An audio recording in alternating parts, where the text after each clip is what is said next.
Okay. అబ్బాయిలు అంటే అంత ఎక్స్ప్రెసివ్ గా చెప్పరు, బట్ తను ఈజ్ లైక్ వెరీ అదే సంబడి స్పెషల్. మా పెద్దోడు ఏంటి ఎక్కువ చెప్పడు కానీ వాడి ఒక పిక్ చూపిస్తా. యూఎస్ వెళ్ళాను కదా 2 years గ్యాప్, పెద్ద అంటే 25 years అంటే పెద్దే కదా. అక్కడ మాకు రూమ్ ఇచ్చారు పైన, వాళ్ళ అమ్మ వాళ్ళ నాన్నకి. నేను కింద పక్క వేసుకొని పడుకుంటూ వచ్చి నా దగ్గర ఇలా పడుకుని నా దగ్గర పడుకున్నాడు.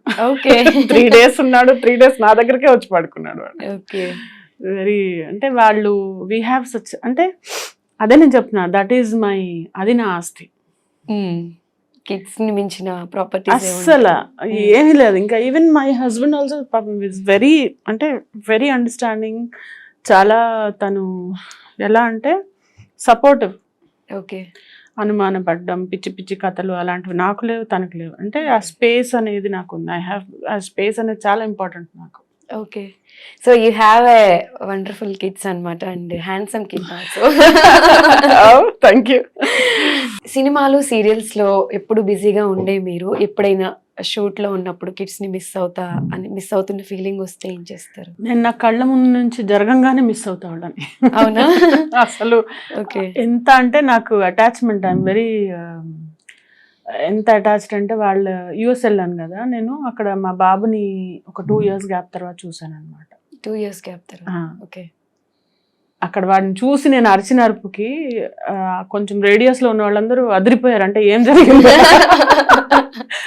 ఒక అతనైతే వచ్చి can I give a hug, I'm very happy for you mother, can I also join అని చెప్పి వచ్చి పట్టుకున్నాడు. ఓకే. ఇట్ వాజ్ లైక్ అదే అనమాట. చాలా ఏడ్ చేస్తాను అంటే అంత అటాచ్మెంట్, అదంతే. Like very loving. మా నాన్నగారు పోలికి వచ్చింది. He was also very very loving అనమాట person. Okay. When you spread love, అదే మన ప్రభాస్ గారు చెప్పారు కదా, ప్రేమ పంచుతాం ఏముంది, మా అయితే తిరిగి ప్రేమిస్తారు అంతే కదా. If somebody doesn't like me also చాలా పర్స్యూ చేసేదాన్ని as a teenager are to my 20-25 years. అప్పుడు నాకు తెలిసేది కాదు. సంబడి డిస్లైక్స్ మీ, ఎందుకు మాట్లాడలేదు అని వెంటబడి నాకు అప్పుడు ఒకటి అర్థమైంది. తర్వాత ఒక 30-35 తర్వాత నాకు అర్థమైంది, ఓహో ఇలా ఉంటుంది కాబట్టి let us accept, that's okay. ఆ మనిషి కాకపోతే ఇంకా మనం వాళ్ళని మార్చలేము.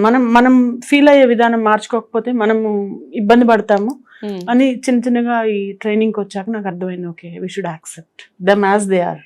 ఓకే. సో యాక్చువల్గా మూవీస్ అనగానే రిఫరెన్స్లు, కమిట్మెంట్స్ ఇలాంటివన్నీ ఉంటాయి. మరి సీరియల్స్ లో కూడా అలాంటివి ఉంటాయంటారా? చచ్చా, అసలు మూవీస్ లో ఉంటాయి